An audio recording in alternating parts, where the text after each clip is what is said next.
세포가 배가 부르면 요 관통 단백질이 다시면서 이제 들어올 수 없는 상태가 됩니다. 그렇게 해서 이제 우리 혈당이 이렇게 이제 그 서서히 떨어져 이렇게 미토콘드리아에서 에너지를 생산하면서 자 이렇게 해서 이제 그 에너지가 생산되면서 혈당이 점점 하락하게 되고 에너지가 이제 충분히 생산이 되면은 이 관통 단백질이 막히면서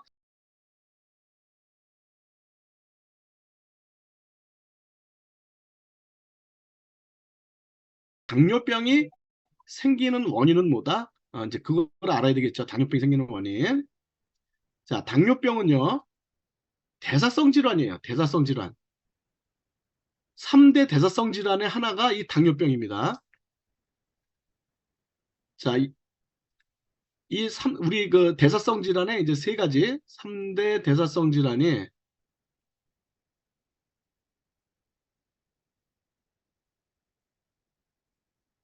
고지혈증,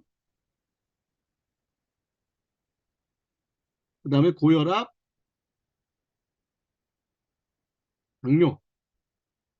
요 세 개가 3대 대사성 질환인데, 그러니까 대사성 질환 중에 가장 많은 질병이다 이 뜻이에요. 대사성 질환이 굉장히 많이 있는데 그중에 요 세 가지가 제일 많이 발병하는 병이다. 그래서 3대 대사성 질환이다. 이렇게 얘기를 하는데 이 대사성 질환이라는 건 뭐냐면은 중성지방이 많아서 생기는 질병을 우리가 대사성 질환이다. 이렇게 생각하는 거예요. 이렇게 얘기를 하는 겁니다. 음.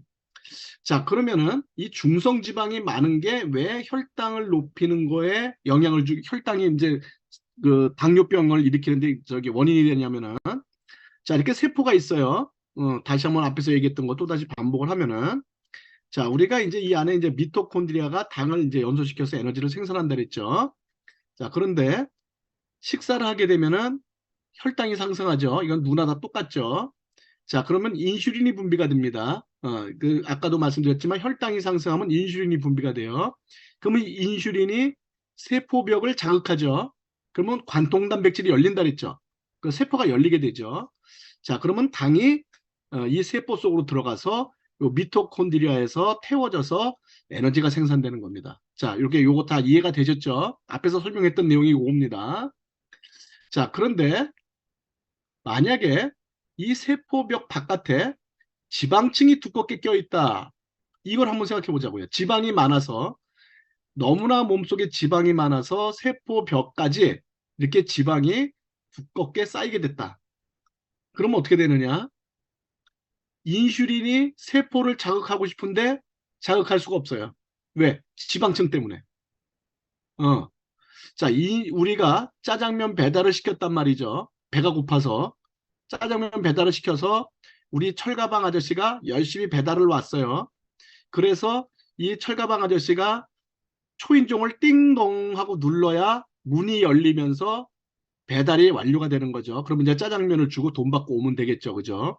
자, 지방 이렇게 그 혈당이 올라가서 인슐린이 분비가 됐습니다. 자, 그래서 짜장면 배달이 왔어요. 와서 초인종을 누르려고 그러는데 이놈의 초인종이 기름이 잔뜩 껴갖고 안 눌려져요. 초인종이 기름이 잔뜩 껴갖고 안 눌려져. 그럼 띵동 소리가 안 날 거 아닙니까? 어. 그러면 주인이 바깥에 지금 짜장면이 와 있는지 안 와 있는지 모르잖아요. 문을 안 열어준단 말이에요. 그럼 문을 안 열어주니까는 배달할 수가 없잖아요. 그러니까 인슐린이 이 세포를 자극해서 띵동 하고 소리를 내서 문을 열어줘야 당이 들어갈 거 아닙니까? 세포 속으로. 근데 인슐린이 이 지방층 때문에 세포 자극을 못하게 되는 겁니다. 그러면 어떻게 되냐면은 인슐린 세포 자극이 안 되니까 이걸 우리 병원에서는 뭐라고 얘기하냐? 인슐린 저항성이 높아졌다. 이렇게 얘기를 합니다. 병원에서는. 인슐린 저항성이 높아졌다. 이게 이제 병원에서 표현하는 거예요. 이렇게. 그게 무슨 뜻이다? 인슐린 저항성이 높아졌다는 뜻이 뭐다? 인슐린이 분비가 되긴 되는데 세포를 자극을 못한다. 이 뜻이에요. 인슐린 저항성이 높아졌다. 그 뜻입니다. 자, 이렇게 인슐린 저항성이 높아져서 인슐린이 세포 자극이 안 되면은 세포가 안 열리겠죠. 그렇죠? 자, 세포가 안 열리니까 당이 들어갈 수가 있습니까? 못 들어갑니까? 못 들어가죠. 어. 그러면은 혈당이 안 떨어지죠. 왜? 당이 열로 계속 들어가서 소모가 돼야지 혈당이 떨어지는데 당이 소모가 안 되죠. 어? 그러면은 혈당이 안 떨어지죠. 음. 그럼 이 당이 혈액 중에서 계속 돌아다니면서 당이 이제 소모가 안 되니까 혈액 중에 다니면서 우리 당의 여기 그 혈액 중에 헤모글로빈하고 결합을 해서 당화혈색소라는 걸 만든단 말이에요. 어. 이 당화혈색소라는 거는 당분하고 헤모글로빈이 합쳐진 거예요. 자, 이걸 만들어 갖고 당이 이제 피 속에서 딱 붙어버리는 거예요. 그 피에 붙어버리는 거예요, 당이. 어. 자, 이렇게 해서 이렇게 되면은 당화혈색소가 점점 많아지겠죠. 피 속에 이 당이 많으면은 이 그 헤모글로빈하고 당분하고 자꾸 붙어서 당화혈색소 수치가 자꾸 올라가게 된단 말이죠. 음. 그래서 요거를 우리가 당뇨병 환자라고 하면 병원에서 뭐라고 얘기하느냐? 인슐린 저항성이 높아지고 당화혈색소 수치가 상승했다. 그러면 요거는 당뇨병이다. 요렇게 얘기를 하는 거예요. 어? 무슨 얘기인지 아시겠죠? 그러니까 병원에서 인슐린 저항성이 증가됐다. 당화혈색소 수치가 상승했다. 그게 이 뜻이란 뜻이에요. 이 뜻이에요. 어? 이해가 됐죠? 이해가 잘 안 되는 부분들은 나중에 이제 이거 그 강의 끝나고 나서 또 질문을 하세요. 아, 그리고 여러분 이거를 다 적을 필요 없습니다. 제가 이 장표는 나중에 카톡방에 올려드릴 거예요. 제가 지금 설명한 이 자료는. 그러니까 이거를 막 그리고 적고 막 그럴 필요 없어요. 여러분 필요한 것만 딱 메모해 놓으시면 돼요. 나중에 이거 장표 다 드릴 겁니다. 자, 제가 지금 말씀드린 당뇨병을 동영상을 통해서 간단하게 한번 보도록 하겠습니다. 우리 몸에 들어온 음식물은 위에서 소화돼 포도당으로 분해된다. 이때 췌장은 인슐린을 분비하고 분비된 인슐린은 세포의 문을 열어 포도당을 넣어주는 열쇠 역할을 한다. 그런데 인슐린이 적게 분비되거나 제대로 기능을 못하는 부실한 인슐린이 만들어질 경우 포도당은 세포 속으로 들어가지 못하고 혈관에 넘쳐나게 되는데 이것이 당뇨병이다. 네, 제가 말씀드린 거를 여기서 이제 간단하게 이렇게 동영상에서 설명을 한 겁니다. 자, 혈당이 높아지면 그러면 어떤 일이 벌어지느냐? 혈당이 높아지면. 어. 자, 당이 소모되지 않아서 혈액 중에 당 농도가 높아지게 되면은, 이렇게 되면은 혈액이 끈적거리는 거예요.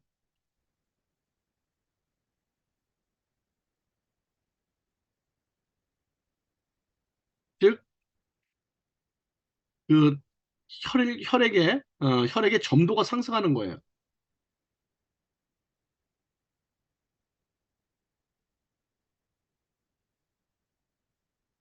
자, 이렇게 혈액이 끈적끈적하니까 혈액순환이 피가 잘 안 흐를 거 아닙니까? 피가 물러야지만 이렇게 그 물 흐르듯이 잘 흐르는데 피가 꿀처럼 끈적끈적해. 그럼 잘 안 흐르잖아요. 자, 그래서 혈액순환의 문제를 야기시킨다는 거죠. 어. 자, 그러면은 이렇게 깨끗한 혈액은 이렇게 그 아무것도 없이 혈장과 혈구, 이렇게 그냥 그 헤모글로빈이 있는 요런 이제 그 적혈구하고 뭐 여러 가지 이제 뭐 혈청 단백질도 있고 여러 가지가 다 섞여 있지만 어쨌든 이렇게 깨끗한 혈액인데 여기에 이제 이렇게 당이 들어가게 되면은 이 당들이 아까 이 뭐라 그랬습니까? 요 혈색소하고 달라붙는다 그랬죠. 그래서 이렇게 달라붙으면 당화혈색소가 만들어지면서 피가 엉겨붙기 시작한다는 거죠. 어, 끈적끈적하게 전부 다 엉겨붙기 시작하는 거죠. 이렇게 되면은 혈액순환에 문제가 생기게 되죠. 혈액순환이 잘 안 되게 되죠. 자, 이렇게 그 혈당이 상승해서 혈액이 끈적거리게 되면은 우리가 아주 이 조직의 말단에는 이건 아주 그 미세한 아주 작은 미세한 혈관이 있거든요. 이 미세한 혈관에 끈적끈적한 게 있으니까 그래도 이렇게 혈관이 굵으면은 그래도 흘러요. 그렇죠? 혈관이 굵으면 끈적거려도 좀 흘러는데 아주 미세한 혈관에 가서는 끈적거리면 더 이상 거기를 흐를 수가 없다는 거죠. 혈액 공급을 그러니까 혈액 공급이 안 되게 되는 거죠. 이렇게 되면은 이 조직 말단에 있는 손가락이나 발가락들이 세포가 썩어서 죽게 되는 거죠. 그 다음에 이 미세혈관이 모여 있는 신장 기능. 신장은 이 모세혈관 덩어리라고 보시면 됩니다. 아주 미세혈관들이 많이 모여 있는데 이 신장이 혈액순환이 안 되니까 기능을 상실하게 됩니다.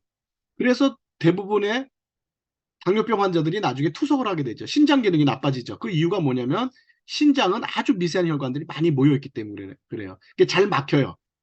이렇게 당화혈색소가 많이 생기고 피가 끈적끈적거리면은 또 신장 기능도 이렇게 나빠지게 되는 거죠.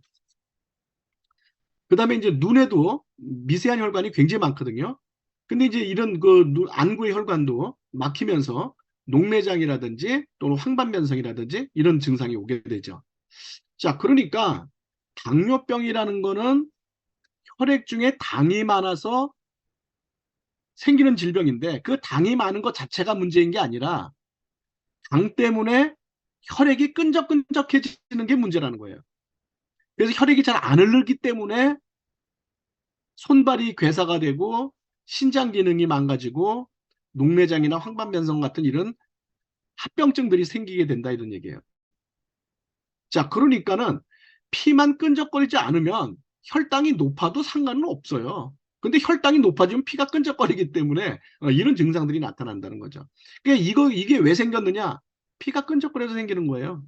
딴 거 아무것도 없어요. 그러니까는 혈액 중에 당만 싹 낮추면은 모든 이런 것 증상들이 다 사라지는 겁니다. 그냥 어려울 게 없다는 거예요. 어려울 게 없어요. 자, 그러면 당뇨병이 생기게 되는 전조 증상들이 있는데 어떤 증상들이 있나 보면은요. 자, 당뇨, 소변을 자주 넣게 됩니다. 왜 그러냐면 이 혈당이 높으면은 혈액순환 문제 때문에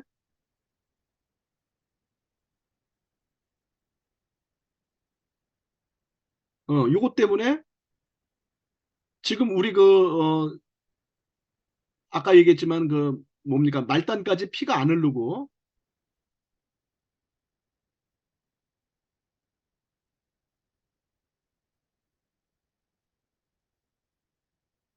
그다음에 신장이라든지 눈 같은 기능이 이제 그 저하가 되잖아요.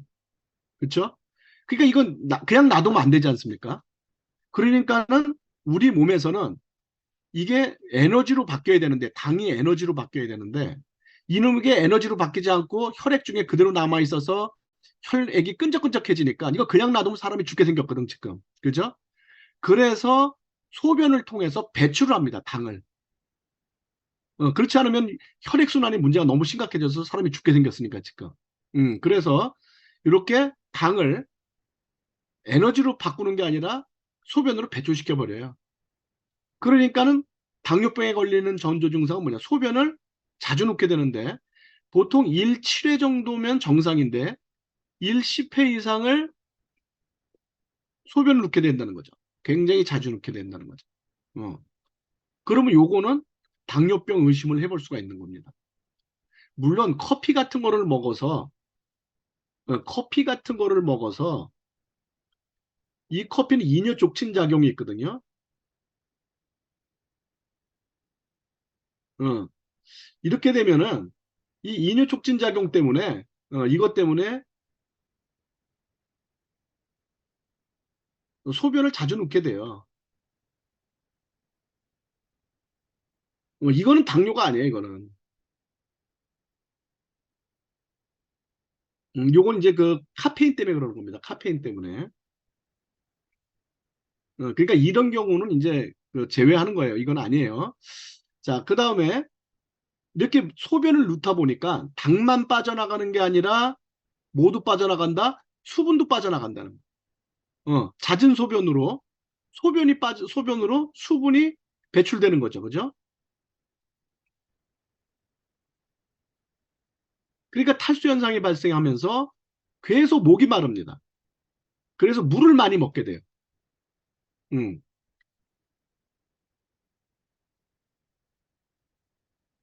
물을 마셔도 계속 목이 말라.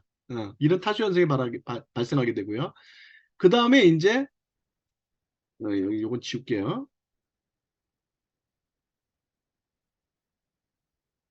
자, 그 다음에 나타나는 증상이 뭐냐면은 다시 많이 먹습니다. 왜 그러냐면, 자, 우리가 짜장면 배달을 시켰어요. 문 밖에 지금 짜장면 배달부가 와 있는데, 그 철가방이 와 있는데, 안으로 짜장면을 넣어줄 수가 없잖아요. 그러니까 세포는 배가 고파 죽겠는 거야. 그러니까 또 전화하겠죠.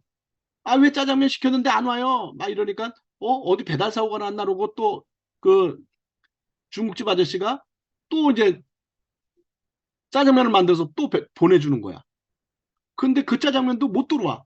그러니까 바깥에 당은 막 잔뜩 있는데 세포는 배가 고파 죽겠는 거야. 어, 당이 안 들어오니까. 그래서 결과적으로 이걸 뭐냐면 영양결핍 상태가 된단 말이죠. 영양결핍 상태. 음.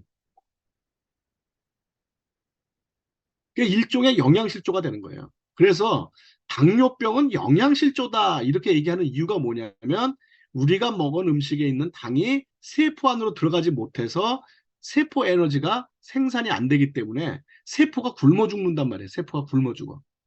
그래서 일종의 영양실조예요. 근데 이렇게 세포가 배고프니까 계속 밥 달라고 아우성을 피니까 어떻게 됩니까? 계속 밥을 먹어요. 그럼 먹으면 뭐예요? 그 당이 세포 안으로 못 들어가는데. 어. 그래서 이걸 삼다병이다 이렇게 얘기를 합니다.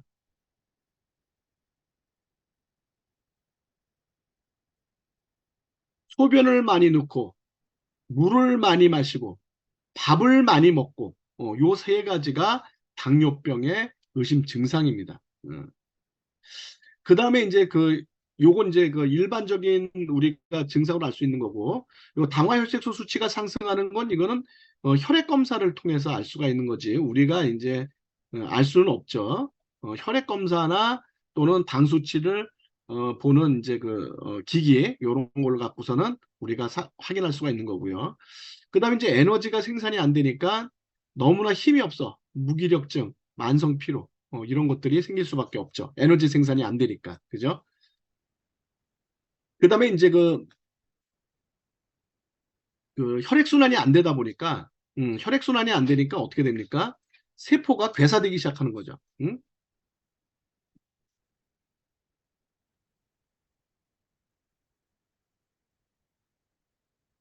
저하로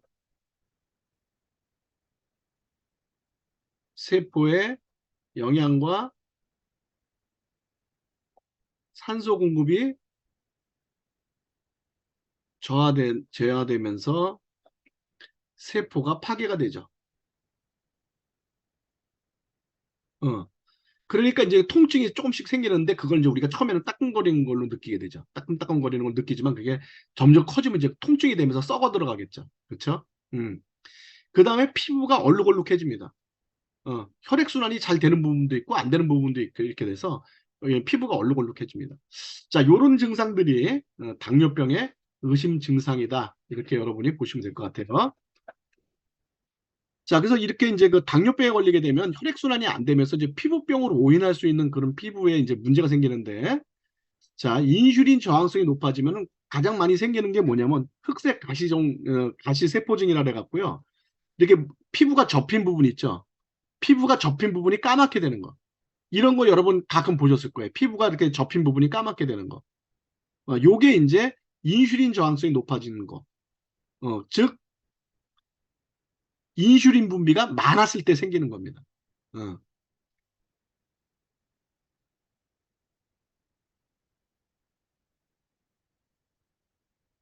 그러니까 인슐린이 과다 분비가 되면 이 인슐린이 혈색소하고 그러니까 우리 그 멜라닌 색소하고 합쳐져 갖고 이와 같이 접힌 부분에 가서 축적이 되면서 이렇게 까맣게 되는 이게 이제 당뇨병 환자일 수도 있고 또는 인슐린 저항성이 높아지면서 인슐린 분비가 점점 증가해서 생기는 증상일 수도 있고 어차피 이것도 당뇨로 가는 겁니다. 그 과정이에요. 음. 그래서 이제 인슐린이 이제 과다 분비가 되면은 인슐린이 피부의 섬유화세포하고 결합해서 발생을 한다. 근데 요거는 이제 비만이에요. 아주 고도 비만일 경우에도 이런 증상이 생길 수가 있습니다. 꼭 당뇨가 아니더라도. 자, 그다음에 이렇게 그 피부가 이렇게 시꺼멓게 얼룩이 지면서 이렇게 뭐 염증이 생기고 피부 그 색깔이 이렇게 검은검은하게 이렇게 막 변하고, 요런 게 이제 당뇨성 피부병증입니다. 그러니까 이거는 피부병인지 알고 뭐 가렵기도 하고 염증도 생기고 수포도 생기고 막 이러니까 피부병인 줄 알고 병원에 가보는데 갔더니 뭐다? 피부병이 아니라 당뇨병이다. 이렇게 판정을 받을 수가 있는 겁니다. 자, 그러면 이제 집에서 내가 간단하게 당뇨병인지 아닌지 간단하게 이제 그 진단할 수 있는 방법이 있는데, 뭐 여러분들이 이걸 꼭 아니더라도 뭐 그 여러분 소비자분들 중에서 자기가 당뇨병인지 아닌지 잘 모르겠다. 그러면 병원에 가갖고 이제 진단 받아보세요라고 얘기하기 전에 간단하게 당뇨병일 가능성이 있다라는 것을 판단해 볼 수 있는 방법이 있어요. 아주 쉬운 방법이 하나가 있거든요. 그게 뭐냐면은, 자, 손을 꽉 쥐었다. 여러분도 한번 해보세요. 손을 꽉 쥐었다가 꽉 쥐고 있다가 탁 펴보세요. 그러면 하얗게 됐던 부분이 다시 혈색이 싹 돌아오는 걸 볼 수가 있을 거예요. 이게 꽉 쥐었다가 놓으면은 혈색이 다시 돌아오는데, 이렇게 하얗게 됐던 부분이 다시 돌아오는데 5초 이내로 5초 이내로 혈색이 돌아오지 않고 이런 상태로 허옇 이게 그 손을 꽉 잡은 자국이 그냥 남아 있다. 5초가 지나도 이러면 이제 당뇨병이 의심이 되는 겁니다. 그러니까 여러분이 소비자한테 가서 주먹을 꽉 쥐어보세요. 그래요. 주먹을 꽉 쥐게 만든 다음에 한 3초 정도 있다가 펴보세요. 그래요. 딱 폈을 때 하나, 둘, 셋, 넷, 다섯 딱 쉬었는데 아직도 이래. 아직도 이렇게 허옇게 이렇게 꽉 주먹을 쥐었던 자국이 남아있어. 그러면은 요건 당뇨를 의심해 봐야 된다. 아주 간단하지만 이게 상당히 정확한 방법입니다. 음. 자, 그러면은 앞에서 이제 얘기했던 당화혈색소 제가 아까 얘기했죠. 이건 저 혈액 중에 있는 혈색소와 당이 서로 만나서 만들어지는 거라 그랬어요. 이 혈색소라는 건 뭐냐면은 적혈구 속에 있는 산소를 운반하는 물질, 즉 헤모글로빈을 얘기하는 겁니다. 이 헤모글로빈하고 당하고 합쳐진 거를 당화혈색소다 이렇게 얘기를 합니다. 그래서 이 혈색소는 이제 보통 평균 수명이 2 내지 3개월이거든요.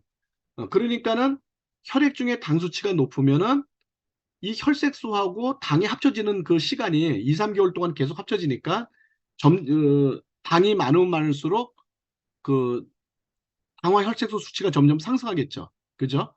그러니까 한번 보세요. 당뇨병을 우리가 진단을 하는데 식사를 하면은 혈당이 올라가요. 그죠? 자, 그럼 식사를 한 다음에 혈당을 딱 체크업하면 혈당이 굉장히 높겠죠. 그럼 내가 이거 당뇨병인가 아닌가 헷갈리죠. 그죠? 혈당이 높다고 해서 무조건 당뇨병이 아니란 말이에요. 식사를 하면 혈당이 올라가니까. 근데 이 당화혈색소라는 거는 장기간에 걸쳐서 2 내지 3개월의 이 장기간에 걸쳐서 이 그 적혈구에 있는 헤모글로빈과 당이 달라붙는 그 수치이기 때문에 이거는 장기적인 측면에서 보는 그런 여기 막그 지표란 말이에요. 그죠? 그래서 당화혈색소 수치가 높으면은 요거는 항상 당이 높은 상태로 유지가 되고 있다. 이렇게 우리가 생각할 수 있는 거잖아요. 그죠? 항상 당이 높은 상태로 유지가 되고 있으면 혈액 중에 당 수치가 항상 높으면 당화혈색소 수치는 당연히 높아지겠죠. 그래서 요거를 이제 우리가 당뇨를 판단할 때 굉장히 중요한 수치로 사용을 하게 되는 겁니다. 혈당은 그렇게 중요하지 않아요, 사실은요. 혈당은 이거는 식사를 하면은 누구나 이제 상승한다면 누구나. 그래서 혈당을 갖고 당뇨를 판단할 수가 없습니다. 이 당화혈색소 갖고 판단해야 되는 겁니다. 자, 당화혈색소가 6% 이하면 정상이고 그 이상이면 혈당이 높다는 걸 의미한다. 6% 이하가 정상이다. 그 뜻이에요. 자, 이와 같이 정상적인 혈색소는 이 파란 색깔이 산소입니다. 산소. 산소를 붙여갖고 온몸에다 산소를 운반한단 말이죠. 이거 적혈구에 있는 헤모글로빈이 적혈구에 있는 헤모글로빈이 이렇게 산소를 붙여서 우리 온몸으로 이렇게 그 이동을 시키는데 만약에 우리 혈액 중에 이 노란 색깔 당분이 너무 많아. 당분이 이렇게 막 쏟아져 나와요. 음. 자, 이렇게 당분이 막 쏟아져 나오면은 산소를 붙이는 게 아니라 얘네들이 당을 붙인단 말이에요. 당을. 그러니까 산소가 붙을 수가 없죠.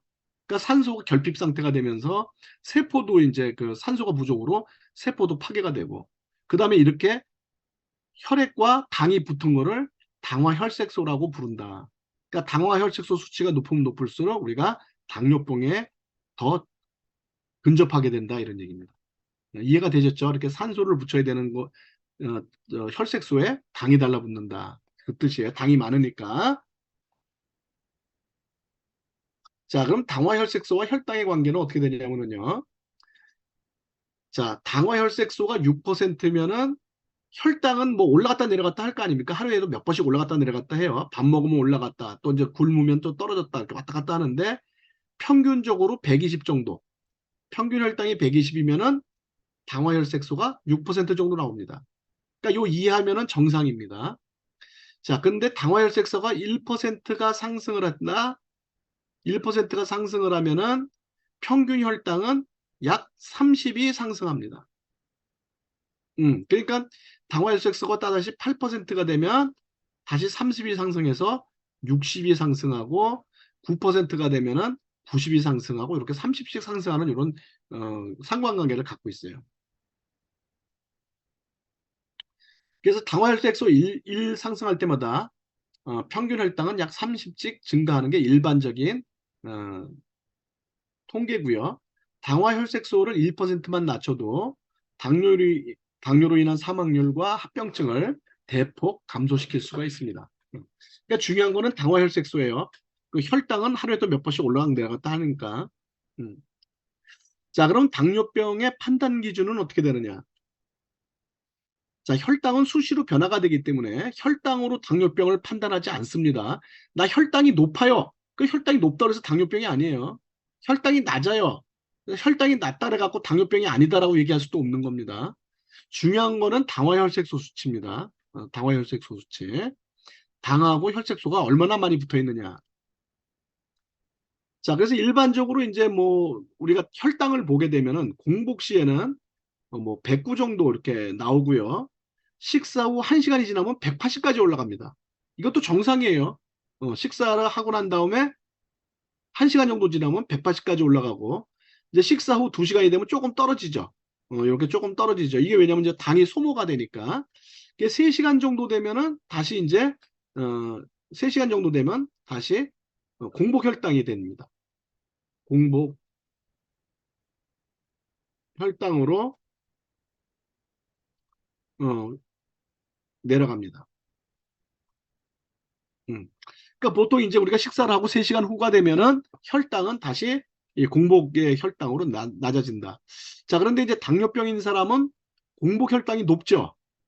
공복 혈당이 126 이상 되고, 그 다음 식사 후 혈당이 220 되고, 200 이상 되고, 이렇게 되면 우리가 보통 당뇨병이라고 이렇게 생각을 할 수가 있지만, 이걸로 당뇨병을 판단하는 건 아닙니다. 이걸로.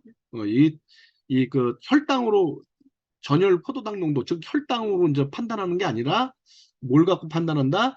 당화혈색소를 갖고 판단을 한다. 그래서 보통 6 이하가 정상이고요. 6 이하가 정상이고 보통 7에서 8 정도 돼도 크게 문제는 없습니다.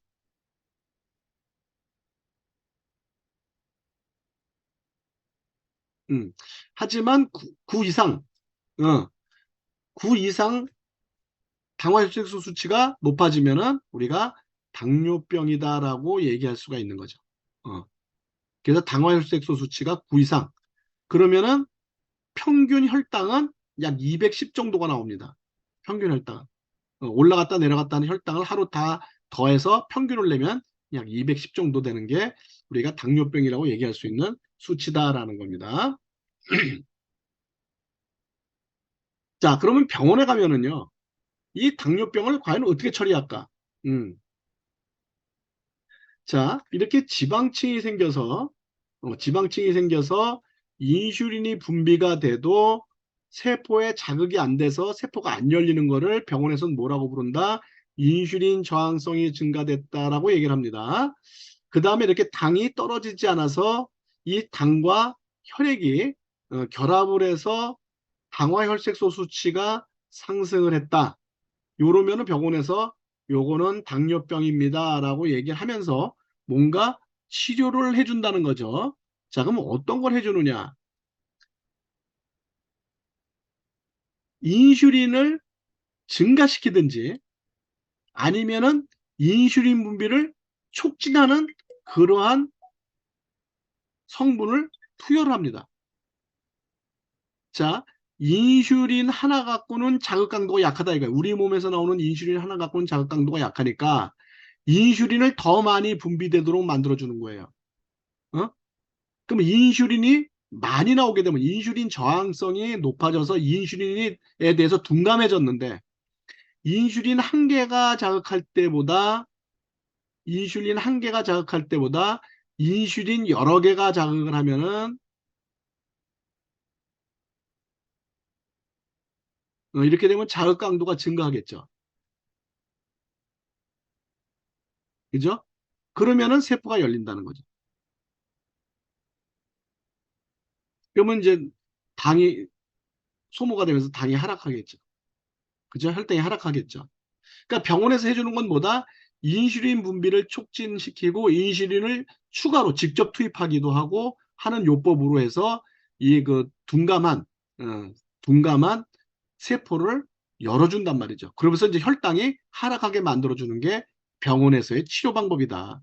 자, 그러니까 이렇게 인슐린 분비를 촉진하는 이런 성분이나 또는 인슐린 성분을 직접 섭취하거나 해서 혈당이 떨어지니까 이렇게 하면 혈당이 떨어지겠죠. 그러니까 환자분들은 아, 내가 병원에서 치료를 받고 지금 혈당이 정상이 됐어. 역시 명의야. 역시 병원에서 잘 고쳤어. 이렇게 생각을 한다는 거죠. 자, 그러면 인슐린을 분비를 촉진하는 거나 인슐린을 추가 투입하는 걸 끊어버리면 어떻게 될까요? 먹다가 안 먹으면 다시 당 수치가 상승하겠죠. 그거는 고친 게 아니죠. 그죠? 자, 인슐린 농도를 증가시켜서 세포 자극 강도를 높이고 그렇게 해서 인슐린 농도가 높아지면 자극 강도가 강해져서 세포가 열리면서 혈당이 하락한다. 자, 그러니까 이걸 갖다 우리가 치료가 됐다고 생각하면 오산이다 이거예요. 오산이 치료가 됐다고 생각하시면 안 된다는 거예요.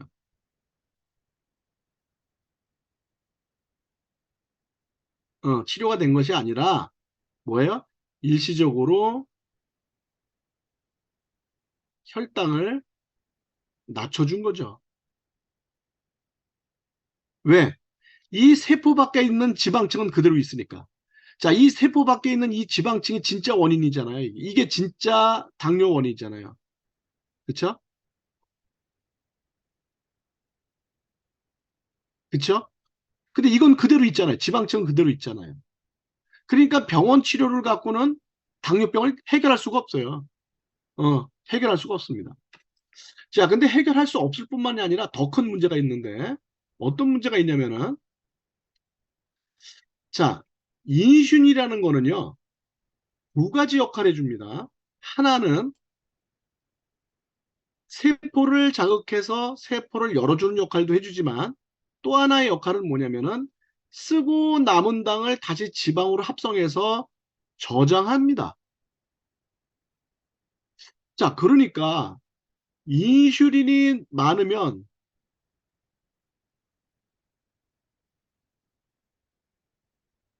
어, 지방이 증가한다는 거예요.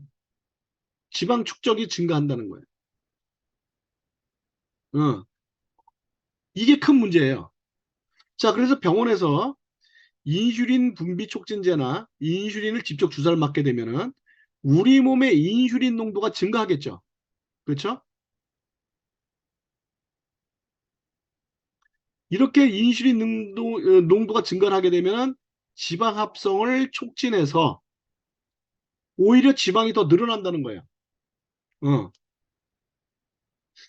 자, 그래서 이 인슐린은요, 치료제가 아니라 증상을 완화시켜 주는 겁니다. 이 치료제로 알고 있으면 큰일 납니다.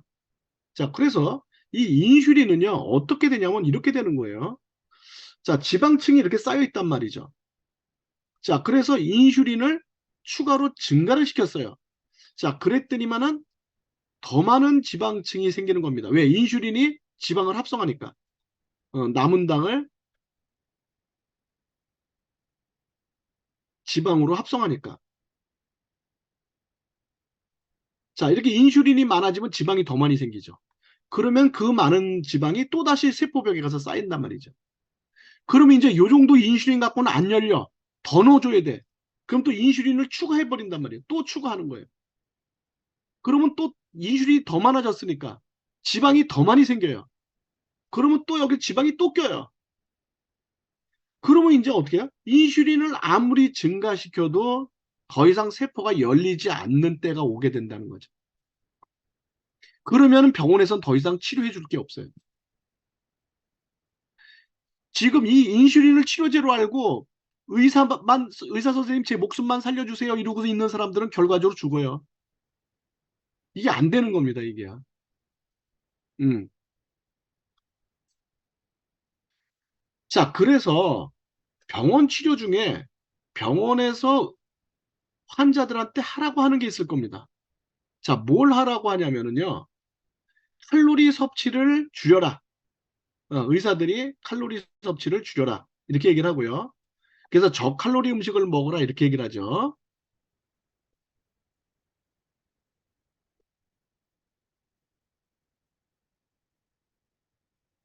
자, 그 다음에 잡곡이나 채소 위주로 식사를 해라. 이렇게 얘기를 합니다. 그리고 또 하나는 주기적으로 운동을 해라. 자, 이렇게 하거든요. 이 당뇨병 환자한테 병원에서 이렇게 하라 그러죠. 자, 이게 뭐냐? 몸의 중성지방을 줄이는 습관이다. 이 뜻이에요. 어. 그러니까 결과적으로 무슨 얘기냐면은 병원에서 이렇게 인슐린을 갖고 혈당을 조절해서 당장 죽을 일은 없게 만들어 줄 테니까, 당장 죽지는 않게 해줄 테니까, 그렇게 증상을 완화시키고 있는 동안 이 개인들은 뭐를 해야 된다? 이걸 하라는 거예요. 칼로리 섭취를 줄이고 작곡 채소 위주로 식사를 하고 주기적으로 운동을 해서 중성지방을 줄여라. 그 뜻이에요. 이거를 안 하면은 치료가 안 되는 겁니다. 이걸 해야 치료가 되는 거예요. 이 병원에서 주는 인슐린 갖고 치료가 되는 게 아니에요. 자, 그러면은 칼로리 섭취를 제한하고 잡곡이나 채소 위주로 식사를 하고 주기적으로 운동하는 거를 병원에서 해주는 거예요? 의사가 해줍니까? 누가 해야 됩니까? 이거 개인이 하는 거예요. 자기 개인이 하는 거예요. 이거 안 하면 당뇨병은 해결이 안 되는 겁니다. 응. 그러니까 병원만 가서 병원 약만 먹으면 무조건 치료가 되겠지. 천만의 말씀요. 오히려 점점 사망에 가까워지는 겁니다. 이와 같이 점점 지방층이 증가해서. 자, 그래서 내가 당뇨병을 완치하고 싶다. 그러면은 뭘 해야 되느냐? 지방을 줄여야 되는 거예요. 지방을. 지방을 줄여야 됩니다. 자, 혈액 내 중성지방을 줄이고 체지방을 감소시켜야 되는데 그게 뭐냐면은 칼로리 섭취를 제한하고 작곡 채소 위주로 식사를 하고 주기적으로 운동하는 방법이라는 거예요. 이거를 해야지만 완치를 할 수가 있다는 겁니다. 그래서 탄수화물, 지방, 단백질 이 중에서도 특히 탄수화물의 섭취를 줄여야 됩니다. 음.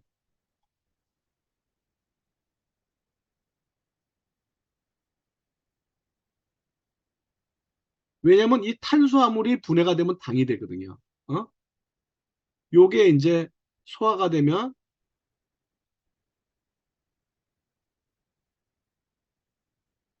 당이 되거든. 그래서 탄수화물은 무조건 줄여야 되는 거예요. 탄수화물은. 어. 그 다음에 이제 그 채소나 잡곡 위주로 먹어야 되는 이유가 뭐냐면 이 당뇨병이라는 게 아까 대사성 질환이라고 그랬잖아요. 그쵸? 잘 대사가 안 일어나서 일어나는 질병이다 이런 얘기예요. 이 대사가 잘 일어나기 위해서는 이 지방 대사가 잘 일어나기 위해서는 영양소가 풍부하게 있어야 돼요. 영양소가. 그런 영양소들이 미량원소나 비타민이나 미네랄 같은 거 그런 게 어디에 많이 들어갔느냐? 여기에 많이 들어가 있다는 거예요. 비타민이라든지 미네랄이 여기에 많이 들어가 있다라는 겁니다. 음. 그래서 잡곡이나 채소를 먹으란 얘기예요. 세 번째는 주기적인 운동을 해야 되는데 당 연소를 촉진시켜서 당을 남는 당을 없애버리는 거죠. 자꾸 운동을 하게 되면 우리가 운동에 필요한 에너지를 만들기 위해서 당이 자꾸 소모가 되지 않습니까? 자, 그러니까 운동을 통해서 당을 소모시켜서 남는 당을 최소화시켜야 다시 지방이 축적되지 않는다 이런 얘기예요. 점점 이제 그 세포에 쌓였던 지방도 서서히 씻겨 내려가겠죠. 그렇죠? 자, 그래서 이렇게 이게 개인이 이제 교정해야 될 습관인데 이 습관을 잘할 수 있도록 도와주는 게 바로 건강보조식품이다. 즉 건강보조식품을 통해서 이런 것들을 우리가 잘 컨트롤해주면 그게 병원 치료보다도 훨씬 더 효과적이다 이런 뜻이에요. 병원은 치료되는 게 아니니까. 음. 그래서 건강보조식품과 함께 잘못된 생활 습관을 교정하는 게 훨씬 더 효과적이고 빠르게 몸을 개선시킬 수가 있다라는 얘기입니다. 자, 그럼 하나씩 보자고요. 자, 병원에서 뭐라고 얘기했느냐? 칼로리 섭취를 줄여라 이렇게 얘기를 했어요. 자, 근데 칼로리 섭취를 줄이는 거는요. 우리가 칼로리가 높은 거를 먹으면 안 된다라고 생각을 하지만 실제 이 칼로리가 높은 것보다 더 중요한 게 뭐냐면 소화 흡수가 느린 음식을 먹는 게 훨씬 더 중요합니다. 그러니까 흡수가 느린 음식을 먹는 게 훨씬 더 중요해요. 칼로리가 그렇게 중요하지가 않습니다. 생각보다. 자, 보세요. 똑같은 양의 쌀을 갖고 하나는 쌀밥을 지어 먹었고 하나는 떡을 만들었어요. 자, 똑같은 양의 쌀이기 때문에 칼로리는 똑같습니다. 자, 요것도 500kcal 떡도 500kcal예요. 그러면 칼로리가 똑같네? 그러면 나는 쌀밥보다 떡을 먹어야지 이렇게 생각할 수도 있다는 거죠. 왜? 칼로리가 똑같으니까. 자, 그런데 소화 흡수는 다르다는 거죠. 얘는 소화 흡수가 떡보다 느리다는 거예요. 쌀밥은. 떡은요, 가루로, 쌀을 갖다 가루로 만들었기 때문에, 자, 여러분 한번 생각해 보세요. 얼음을 녹인다고 생각해 봅시다. 얼음을 녹일 때, 얼음이 이렇게 각얼음이 돼 있는 거를 물에 넣은 거하고, 이 각얼음을 부셔갖고, 이게 잘게 부셔갖고, 물에 넣는 거하고, 어느 게 빨리 녹을까요? 어? 얼음채로 넣는 거하고, 이 얼음을 부셔갖고 넣는 거하고, 얼음을 부셔서 넣으면 훨씬 더 빨리 녹죠. 그런 것처럼 가루로 만들면 소화 흡수가 빠르다는 거예요. 왜냐면 소화액이 붙을 자리가 많아. 이게 면적이 높다는 거예요. 면적이.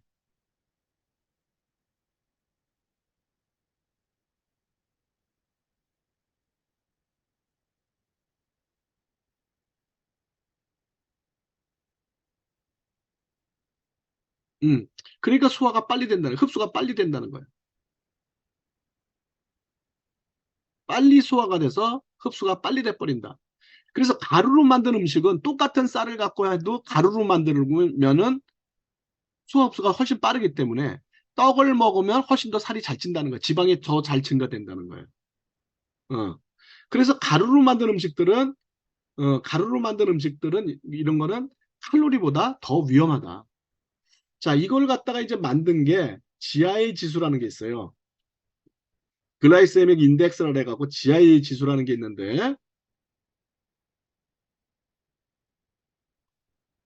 자, 요게 이제 뭐냐면은 포도당을 100으로 놨을 때, 포도당이 이제 아까 얘기했지만 우리 피 속에 음식이 들어가서 소화가 되면 포도당이 된다 그랬잖아요. 그러니까 포도당을 먹으면 그대로 다 흡수가 돼서 이제 소화가 된 상태로 먹는 거니까 흡수가 엄청 빠르겠죠. 그 포도당을 100으로 생각했을 때 거기에 비해서 얼마나 이제 빨리 이제 흡수가 되느냐 이걸 따지는 거거든요. 동영상을 통해서 좀 보겠습니다.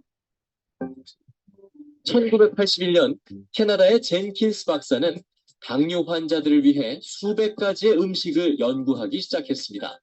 그리고 혈당을 높이는 정도에 따라 음식을 분류했죠. 바로 혈당 지수입니다. 섭취와 동시에 흡수되는 포도당의 혈당 지수를 100으로 봤을 때 70 이상은 고혈당 지수 음식으로 혈액 속 당 수치를 급격하게 높이는 음식들입니다. 인슐린은 포도당을 지방으로 저장합니다. 혈당 지수 56에서 69는 중간, 그리고 55 이하는 당 수치를 서서히 높이는 음식들로 당뇨 환자들에게도 비교적 안전하며 인슐린이 지방을 쌓는 걸 최소화할 수도 있습니다. 높은 혈당 지수를 기록한 음식들의 공통점은 무엇일까요? 칼로리와 혈당 지수는 전혀 상관이 없습니다. 고구마의 칼로리는 감자보다 낮지만 혈당 지수는 훨씬 더 낮죠. 물론 단맛과도 상관이 없습니다. 밀가루와 백미처럼 곱게 빻거나 많이 깎은 정제된 곡류들은 대부분 고혈당 지수에 속합니다. 고혈당 지수의 음식이라도 혈당 지수를 낮추는 방법이 있습니다. 섬유질이 풍부한 야채, 단백질이 풍부한 음식 등 소화 흡수가 더딘 음식과 함께 먹어서 섭취한 음식이 당으로 소화 흡수 분해되는 속도를 늦추는 겁니다. 네, 이와 같이 GI 지수라는 건 뭐냐면 포도당을 100으로 놨을 때 얼마나 빨리 흡수가 되느냐를 비교를 해준 건데 단 거랑도 관계가 없고 칼로리가 높은 거하고도 관계가 없다. 소화 흡수가 잘 되는 거는 주로 어떤 것들이다? 가루로 만든 것들이다. 자, 그런데 이거를 늦게 흡수시킬 수 있는 방법이 있는데 그게 바로 식이섬유와 같은 것이랑 같이 먹어서 소화가 잘 안 되는 식이섬유와 같은 걸 같이 먹게 되면 이런 그 흡수가 높은 그런 것들 음식들도 흡수 속도를 조절할 수가 있다. 이제 그 뜻입니다. 자, 그래서 식이섬유라는 게 이제 우리가 식이섬유를 같이 섭취하게 되면은 동일한 칼로리를 섭취해도 혈당은 그렇게 많이 올라가지 않는다는 거예요. 자, 혈당이 만약 감소하게 되면은 인슐린 분비는 당연히 감소하게 되겠죠. 왜? 혈당이 올라가면 인슐린이 분비가 되는 거니까. 혈당이 감소하면 인슐린도 분비가 감소하죠. 자, 인슐린 분비가 감소하면은 지방 합성이 감소되죠. 굉장히 좋은 방법이죠. 그러니까 혈당을 감소시키기 위해서 뭘 먹는다? 식이섬유를 먹는다. 자, 우리가 이 쌀을 보면은요, 이 바깥에 미강이라는 거 있죠. 이게 이제 껍질이 미강이 이게 뭐냐면 식이섬유입니다. 이게. 이 미강이 29%예요. 쌀에서. 그 다음에 여기 쌀 배아가 있거든요. 여기에는 영양소가 66%야. 자, 그러니까 이 미강과 쌀 배아에 있는 영양소, 이 영양소를 합하면은 얼마다? 무려 95%의 영양소가 이 쌀룬과 미강에 있다. 자, 근데 쌀룬과 미강을 제거해버린 게 뭐다? 그게 백미라는 거예요. 이거는 쌀룬과 미강을 제거한 거죠.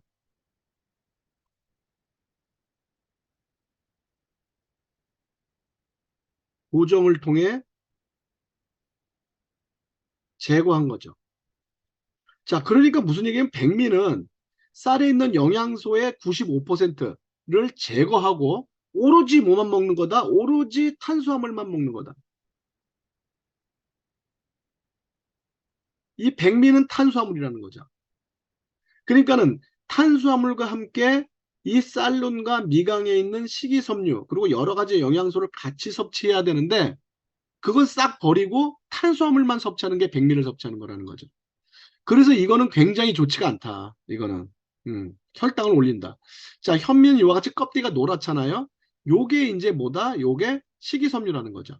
그 식이섬유를 다 까갖고 이렇게 하얗게 만들어 버리니까 요게 백미. 그러니까 백미는 몸에 안 좋고 현미는 몸에 좋다. 이렇게 얘기를 하게 되는 거예요. 자, 현미가 당뇨병 환자한테 좋은 이유는 현미에 식이섬유가 많기 때문입니다. 그래서 이 식이섬유가 혈당을 천천히 상승시키기 때문에 도움이 된다. 혈당 조절에 도움이 된다. 이렇게 된다는 거예요. 정제된 밀가루로 만든 빵과 같은 음식은 식이섬유가 적고 우리 몸에 흡수되는 속도가 빠르다. 빠르게 다량으로 흡수된 포도당은 혈액 속에 남아 혈당을 급격히 상승시키는데 이를 조절하기 위해 인슐린 역시 한꺼번에 분비된다. 반면 식이섬유가 풍부한 음식들은 위장을 지나며 다량의 수분을 흡수한다. 부피가 커져 천천히 이동하게 되는데 소장에서의 흡수도 그만큼 서서히 이루어진다. 혈당 역시 천천히 높아져 인슐린은 적당량만 분비된다. 이것이 바로 식이섬유가 대사질환의 치료와 예방에 효과적인 이유다. 네, 이와 같이 식이섬유를 먹게 되면은 현미를 구태 먹을 필요가 없어요. 현미를 먹는다는 건 결국 탄수화물과 식이섬유를 같이 먹겠다는 얘기거든요.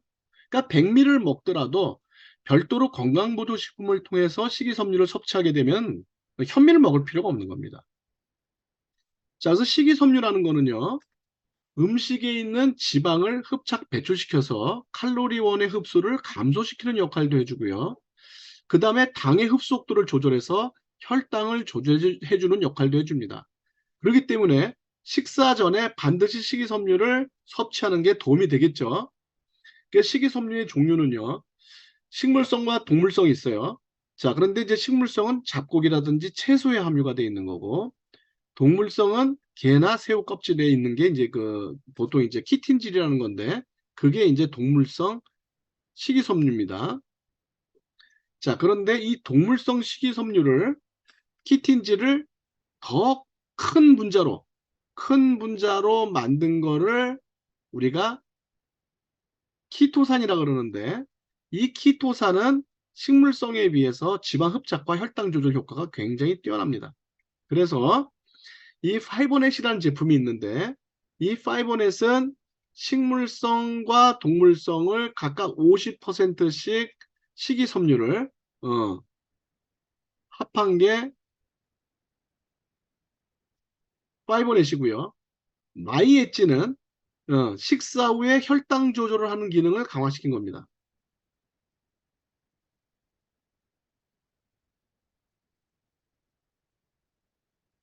식후 혈당을 조절해주는 기능을 강화시킨 게 마이엣지예요. 자, 그러니까는 요거는 예방 차원에서 먹으면은 도움이 되고요. 그 다음에 이제 비만을 방지한다든지, 요럴 때 이제 파이버넷이 도움이 되고요. 요 마이엣지의 경우에는 혈당이 높은 경우,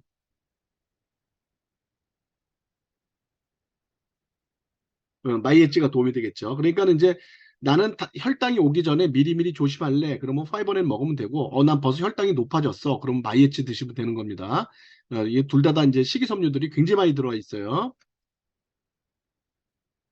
자, 두 번째는 이제 영양소 결핍이라는 건데, 자, 칼로리원이 에너지로 바꿔지는 모든 과정에는 영양소가 필요해요. 자, 이렇게 탄수화물이라든지 지방, 단백질이 아까도 얘기했지만 이런 탄수화물은 글리코겐으로 만들어졌다가 포도당으로 만들어지고, 지방 같은 경우에는 지방산이라든지 글리세린으로 되고, 단백질은 아미노산이라든지 펩타이드 같은 게 됐는데, 이게 다시 또 분해가 돼서 패티 아크릴 코엔자임이라는 게 만들어졌다가 이게 다시 에너지로 바뀌는 거거든요. 최종적으로는 뭐 어떤 걸 먹어도 다 이걸로 바뀌게 되는 겁니다. 자, 그런데 이 모든 과정에 비타민 B군이 작용을 합니다. 그러니까 이 비타민 B군은 대사성 질환에 매우 중요한 영양소예요.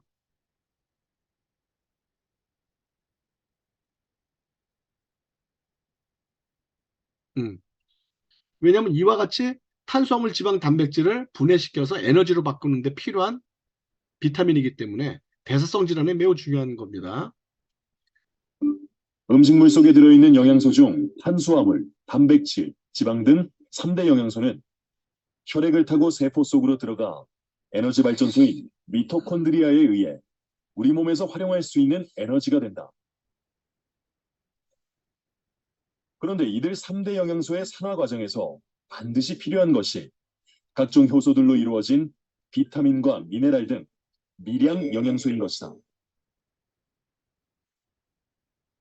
칼로리는 없지만 다량 영양소를 잘 태워주는 역할을 하기 때문에 미량 영양소 섭취가 부족해지면 미토콘드리아에서 필요한 만큼 에너지를 못 만들어내 피로를 느끼게 되는 것이다.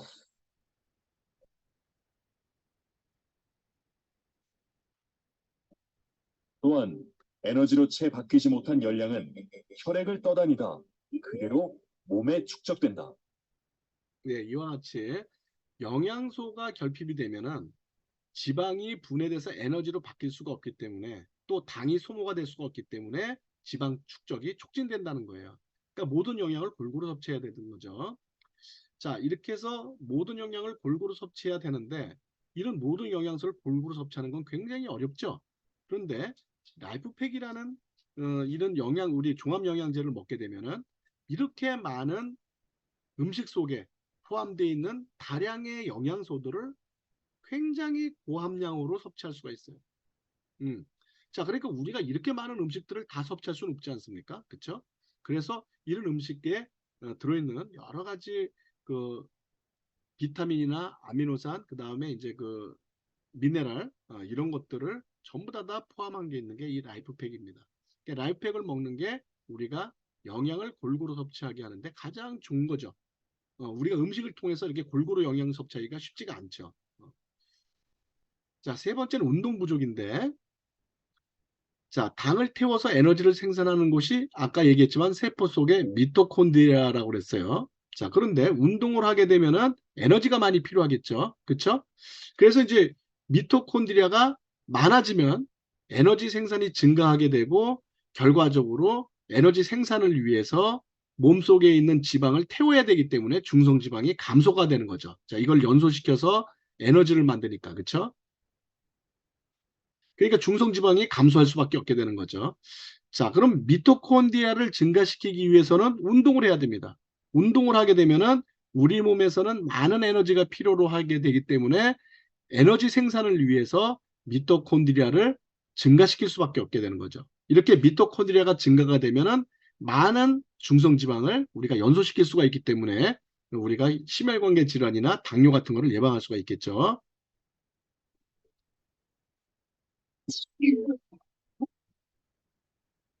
세포 안에는 몇백 개에서 몇천 개의 미토콘드리아가 있다.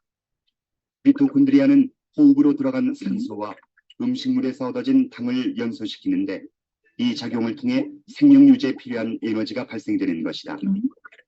그래서 미토콘드리아를 흔히 인체 발전소라 부르며 미토콘드리아는 세포에서 핵을 제외하고 독자적인 DNA를 갖고 있는 유일한 기관이기도 하다.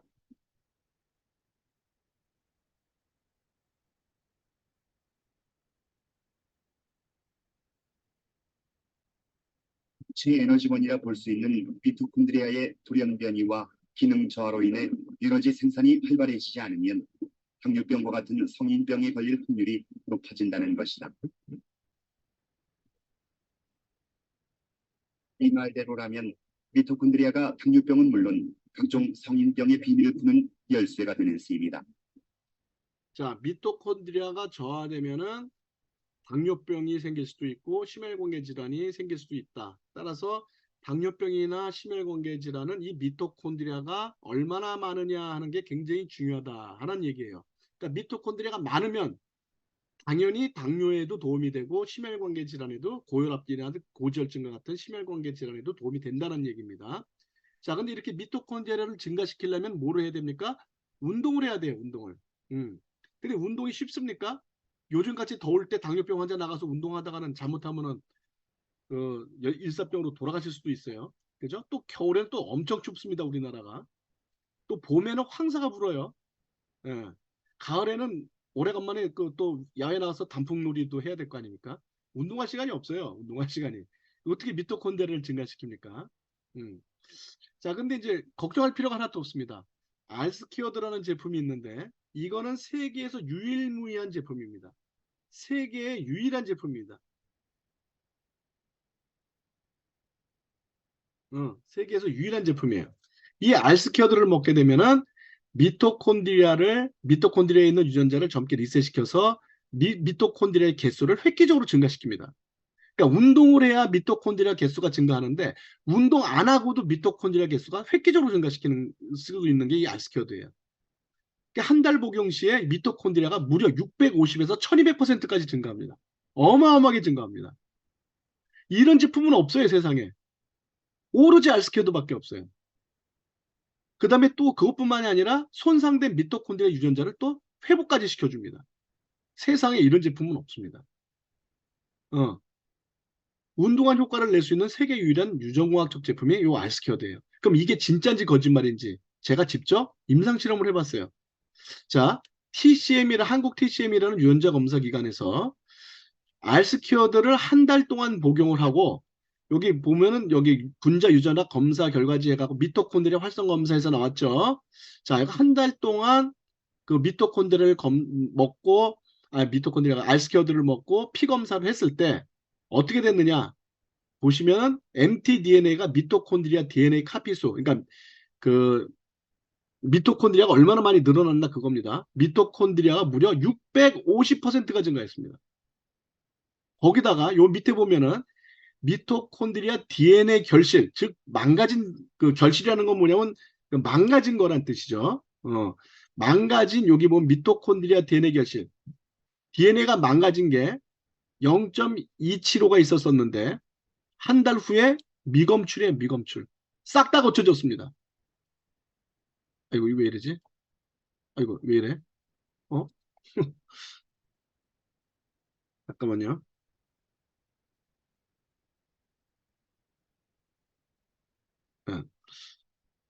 한 달 뒤에 가서 보니까 미검출, 고장난 DNA가 다 고쳐졌어요.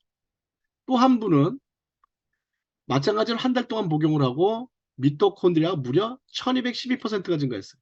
운동 안 했는데 1212%가 증가했고요. 미토콘드리아 DNA 결실도 0.355%가 결실이 있었었는데 한 달 뒤에 결실 미검출 완전히 다 고쳐졌습니다. 깨끗하게 고쳐졌어요. 세상에 이런 일이 있습니까? 이런 제품은 오로지 하나 알스퀘어드밖에 없습니다. 이건 유전자 검사기관에서 우리나라 공인 유전자 검사기관에서 한 거기 때문에 이 내용을 갖고 맞다 틀리다 얘기할 수가 없습니다. 이거는 의사들도 뭐라고 얘기할 수가 없어요. 왜? 우리나라 공인 유전자 검사기관에서 한 유전자 검사 결과기 때문에 의학적 증거입니다. 의학적 증거. 자, 그 다음에 이제 아까 당뇨병이 되게 되면 혈관이 전부 다 막혀갖고 합병증이 와서 신장 기능도 떨어지게 되고, 그 다음에 손발이 또 썩어 들어가고, 또 눈도 막 망가지고 다 그런다 그랬잖아요. 그것도 이제 합병증도 예방을 해야 되거든요. 왜냐하면 당뇨병을 고치기 위해서는 오랫동안 시간이 걸리거든요. 당뇨가 될 때까지도 많은 시간이 걸리지만, 당뇨에서 다시 회복하기까지도 굉장히 많은 시간이 걸리는 겁니다. 그래서 그동안에 합병증이 생기지 않도록 해줘야 되는데, 자, 이 합병증이라는 건 뭐냐면 결과적으로 손발의 말단의 세포가 괴사된다든지 또는 신장 기능이 저하돼서 투석을 하게 된다든지 그 다음에 눈이라든지 이런 안구의 녹내장이나 또는 시력 저하 같은 실명이 된다든지 이런 시력 저하가 온다든지 이런 각종 합병증이 생기기 때문에 얘들도 당뇨병을 고치기 전에 더 이상 나빠지지 않도록 뭔가 조치를 해줘야 돼요. 그래서 혈액 내 중성지방과 혈관 막힘의 원인이 되는 저밀도 콜레스테롤을 감소시켜주는 게 바로 뭐다? 콜레스틴이라는 거예요. 콜레스틴. 이 콜레스틴에는 모나콜린 K라는 성분이 들어가 있어서 얘가 중성지방과 저밀도 콜레스테롤을 감소시켜줍니다. 이걸 이제 쌀을 홍국으로 발효시켜서 붉은 쌀에서 추출한 모나콜린 K가 함유가 되어 있는 겁니다. 자, 두 번째는 뭐냐면 혈액이 아까 이제 당화혈색소가 되면 혈액이 뭉친다 그랬죠. 그게 뭉친 혈액을 갖다가 풀어주고 혈액 개선을 위해서 필요한 게 이 마린 오메가인데 요거는 오메가3 지방산이 들어가 있는 겁니다.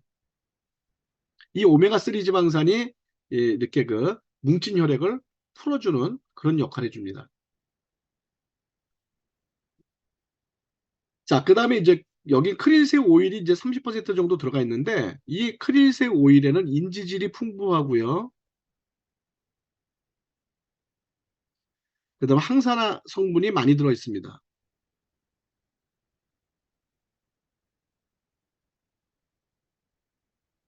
근데 단점은 오메가3 지방산이 적어요. EPA라든지 DHA와 같은 성분이 25% 정도밖에 안 들어있어요. 그러니까 이게 단점이에요. 그래서 이 그 100% 크릴새우로 먹는 건 바보예요. EPA하고 DHA를 먹기 위해서 우리가 오메가3 지방산을 먹는 건데, 그래야지 뭉친 혈액도 풀어주고 하는 건데, 이거를 이제 이게 25%밖에 안 들어있어요. 크릴새우는. 그러니까 크릴새우 100%는 인지질이 너무 풍부하기 때문에 산패가 일어나서 상하기가 쉽고요.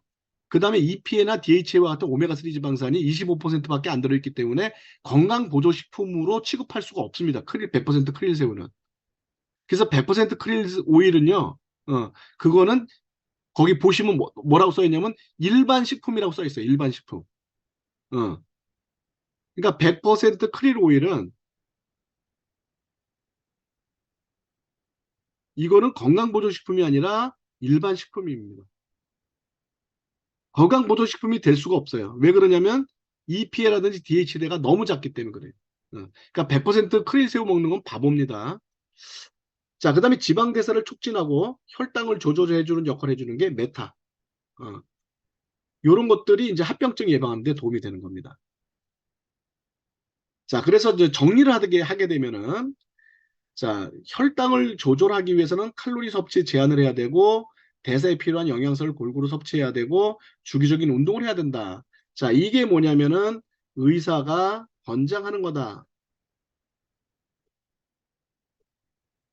자, 이거를 도와주는 게 뭐다? 칼로리 섭취를 줄여주는 건 식이섬유다. 그래서 마이엣지 요걸 먹게 되고요. 그다음 요 메타는 아까도 얘기했지만은 중성지방을 줄여주고 그다음에 혈당을 조절해 주거든요.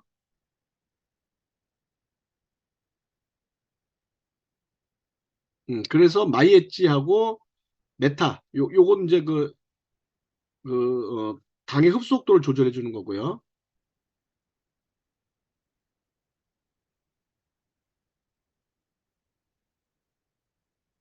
그래서 식후 혈당을 낮게 유지시켜 주는 거죠. 그게 이제 마이엣지고 중성지방을 감소시켜주고 혈당을 조절해 주는 게 메타. 그 다음에 대사에 필요한 모든 영양소가 다 들어가 있는 게 라이프팩. 그리고 주기적인 운동 대신에 우리가 알스케어드.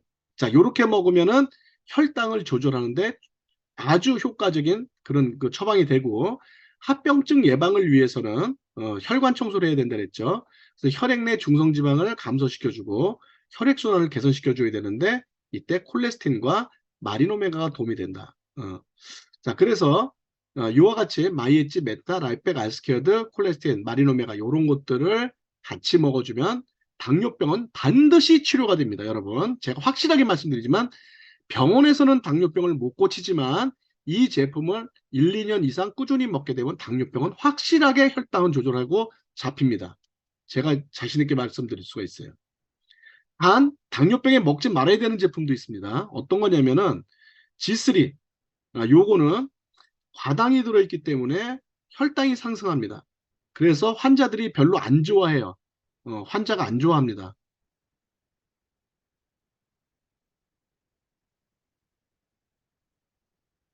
물론 이거 혈당이 상승했다 다시 떨어지긴 떨어지지만 어쨌든 올라가는 걸 싫어해요. 그렇기 때문에 이거는 권하지 말고요.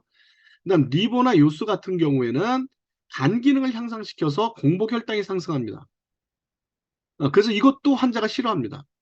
그래서 이런 거는 나빠서 제품이 나빠서 권하지 말라는 게 아니라 혈당이 일시적으로 상승할 수 있고 공복 혈당을 상승시킬 수가 있기 때문에 환자들이 싫어한다. 그러니까는 먹지 않는 게 좋다 이런 얘기입니다. 잘못하면 이것 때문에 혈당이 올라갔어요. 나 다 반품할래요. 이럴 수 있단 말이죠. 자, 그러면은 마지막으로 이 공복혈당이라는 게 뭐냐? 공복혈당이라는 거는요. 아까 제가 얘기했지만 식사를 하면은 혈당이 상승하죠. 이건 너무나 당연한 거죠. 근데 공복이면은 혈당이 상승하면 안 되잖아요. 아무것도 안 먹었는데 혈당이 상승해. 야, 이거 미치는 거죠. 식사를 하면 혈당이 상승하는 건 당연한데 왜 아무것도 안 먹었는데 혈당이 상승하냐는 거죠. 어. 자, 이거는 왜 그러냐면요. 뇌에서 필요한 당을 간에서 생산하기 때문에 그렇습니다. 자, 이게 뭐냐면 자, 우리가 식사를 하게 되면은 혈당이 상승하죠. 자, 그러면은 이게 정상적인 사람들은 세포 속에서 점점 이 당이 소모가 되면서 정상 혈당으로 떨어집니다. 그죠? 그랬다가 저혈당으로 이제 다시 쭉 내려가게 되는데 보통 혈당이 정상 혈당으로 오는데 한 3시간 정도 걸려요. 앞에서 제가 설명드렸죠. 혈당이 3시간 정도 되면 다시 정상으로 돌아온다고. 자, 3시간 정도 되면 정상 혈당이 됐어요. 그런데 이때 뭔가 먹으면은 또다시 혈당이 상승했다가 정상 혈당으로 오겠지만 정상 혈당으로 오는 시간은 2, 3시간, 2, 3시간이면 되는데 우리 식사 간격은 어떻게 됩니까? 식사 간격은 5, 6시간이라는 거죠. 그렇죠? 자, 그러면 필히 이 정상 혈당과 저혈당이 되는 식간이라는 게 생기게 마련이에요. 이때는 이제 당이 부족해지는 거죠.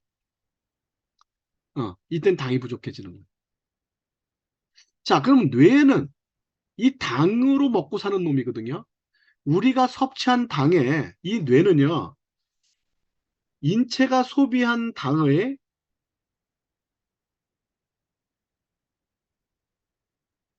약 25%가 뇌에서 소모되는 거예요. 그러니까 뇌는 단 걸 엄청 좋아해요. 포도당을 엄청 좋아합니다. 뇌는. 그러니까 우리가 먹은 음식에서 나온 포도당의 25%가 뇌가 독식을 해요. 엄청나게 단 걸 좋아합니다.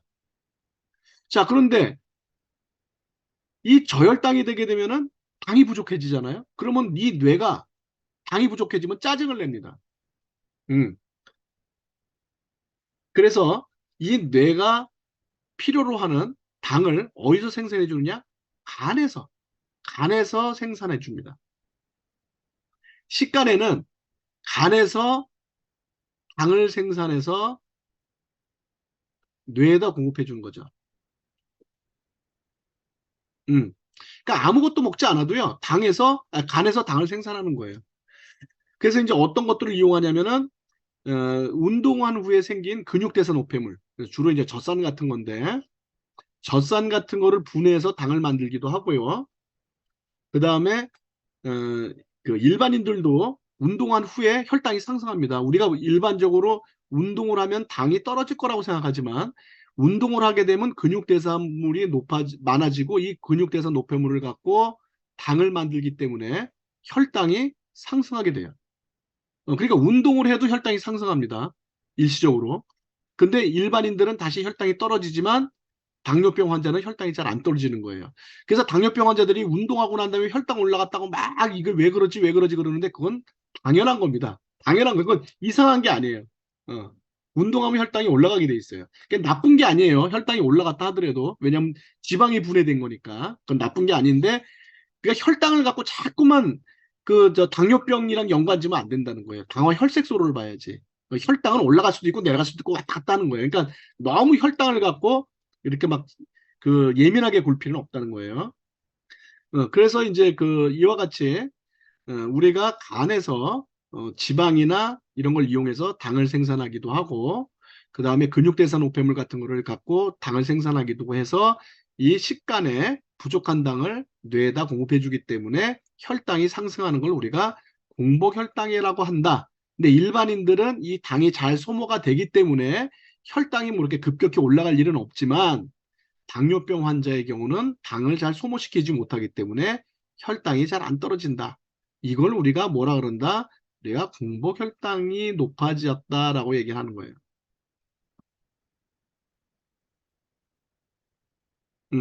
그래서 간 기능이 개선될 경우 공복혈당이 상승하게 돼 있는 거예요. 간 기능이 좋아지면. 아니면 운동을 해도 공복혈당이 상승하고. 그러니까 이런 걸 너무 이상하게 난 뭐 파마넥스를 먹었더니 공복혈당이 상승했어요. 운동했는데도 공복혈당이 상승했어요. 알스퀘어드가 운동한 효과 있다 해서 먹었는데 상승했어요. 이런 거 자꾸 따지지 말라는 거예요. 이거는 그닥 중요한 게 아닙니다. 당화 혈색소가 진짜 중요한 거지 혈당은 올라갔다 내려갔다 하니까 너무 이렇게 민감하게 생각하지 않으셔도 된다. 그게 결론입니다. 자, 오늘 여기까지 당뇨에 대해서 이제 설명을 드렸고요. 혹시 제 강의를 듣는 도중에 의문사항이 있거나 또는 질문사항이 있으면 질문 주시기 바랍니다. 질문 받도록 하겠습니다. 마이크로 해서 질문 주셔도 됩니다.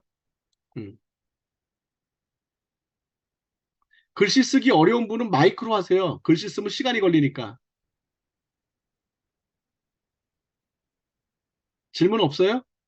아, 저기, 네. 박사님, 저기 약 중에서 다이아백스라고 있더라고요. 뭐요? 당뇨 약 중에서 다이아백스. 다이아백스요? 예, 예. 네, 근데요. 다이아백스라는 그 당뇨약 처방을 받는 게 있는데, 네, 그게 뭐 체중을 빼주는 것도 있고, 네. 젊게 해준다는 어떤 그런 약, 뭐, 그렇게 해준다라고 아는 분들이 많더라고요. 체중을 감소시켜주고 뭘 해준다고요? 젊어진대요. 예? 젊어진다고. 젊어진다고요? 예, 예. 젊어지는 약이라고. 자, 이제 정상인 사람들은 있잖아요. 정상. 네. 그러니까 당뇨병 환자가 아닌 사람이요. 자, 이건 뭐냐면은 결과적으로 인슐린이 증가되는 거거든요. 그렇죠? 자, 인슐린이 증가가 되면은 이 그 세포에 있는 문들이 열려서 일로 당이 들어간다 그랬죠. 그렇죠? 그 당이 소모가 된다 그랬죠. 네. 자, 그런데 에너지가 충만하면은 어떻게 된다 그랬습니까? 다시 이 문이 닫힌다 그랬죠. 음, 근데 인슐린을 계속 넣어주면 어떻게 될까요? 인슐린을 계속 넣어주면 그러면은 얘가 닫히지를 못하고 계속 열려 있겠죠. 네네네. 그러면 당이 계속 소모되겠죠. 네. 그러면은 결과적으로 체중 감소라든지 지방 감소가 있을 수가 있겠죠. 음, 그 다음에 에너지도 많이 생산되겠죠. 네네. 그러니까는 에너지도 많이 생산되니까 기력이 좋아지니까 젊어지는 느낌이 생기겠죠. 아, 정상인이 정상인이 먹었을 때. 당뇨 환자가 아니에요. 먹었을 때. 당뇨 환자는 일반인 정도밖에 당이 소모가 안 되죠. 서 음, 있는 게 억지로 열린 거니까. 근데 체중 감소가 되게 심했었거든요. 그러니까 체중 감소가 된다니까요. 아, 저기 당뇨 환자도. 당뇨 환자가 체중 감소되는 건 아까 얘기했잖아요. 당뇨는 저기 막 그 일종의 영양